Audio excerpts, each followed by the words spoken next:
Hello everyone, Silverstruck here. Welcome to the Silverstruck channel. I have my Engelhard 10-ounce pressed bar collection out here. These are all the later bars that Engelhard produced. So I'm not talking about any of the Pilofs or Wafflebacks or the older poured bars in this video, just the later made silver 10-ounce press bars. Got some classics here out on the table. You'll recognize these bars, I'm sure. Over here on the left, there's a couple portrait variety Eagle bars, and those are sequentially numbered in original packaging. Then we have that classic Big E with a glow behind it. That's probably the most iconic silver bar, the most mass-produced Engelhard out there in the 10-ounce variety, so very common. And then we have landscape bars right here that Engelhard also made and pressed. A couple different varieties of those as well. But we're here to talk about Liberty bars. So here's a pair of Liberty bars. The only non-Engelhard on the table happens to be this one right here. So let's take a quick look, a little bit of a backstory to the Engelhard variety I'm going to share with you in just a moment. This bar is in original packaging and it is in pristine condition. So very happy to have a bar this nice, all protected over the years.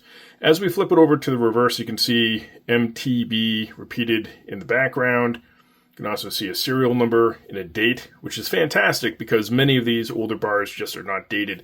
And note this says 1982.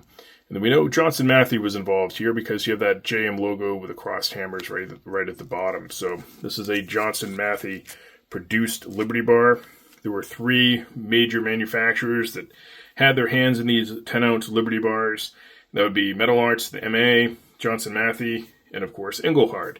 I've been looking for a Liberty Engelhard, and I was just able to find one a few weeks back. So let me show you the Engelhard bar here.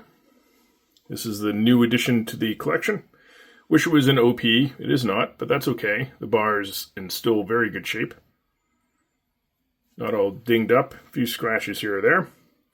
And you'll notice the reverse on this bar is way different than the version that I just shared with you on that Johnson Matthey. So here we have Liberty Trade Silver, and that kind of harks back to the round version. That's the design that you'll find on the round right there. And of course, the biggest story with this bar is that E floating right over here. So that makes it an Engelhard.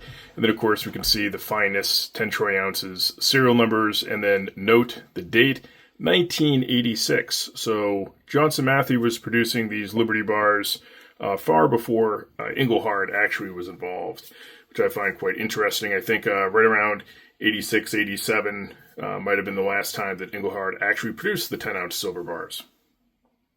Another point of interest with this Engelhard Liberty bar is that I was able to get the assay certificate, which you don't always find with these. So no original packaging, but here's the certificate.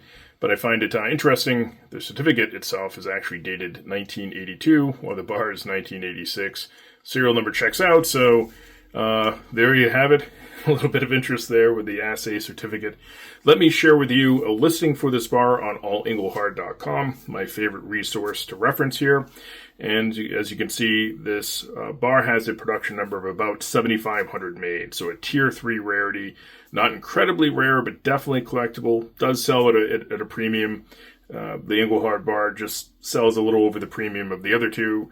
Who knows what the survival rate was. Maybe some were lost or melted down over years, but nonetheless, I've added one into the stack, so one more 10-ounce variety to go. Need to add that Metal Arts bar at some point, but very happy to be able to have added that Engelhard along with that JM Liberty. So don't forget to leave me that comment in the comment section, and as always, thank you so much for watching.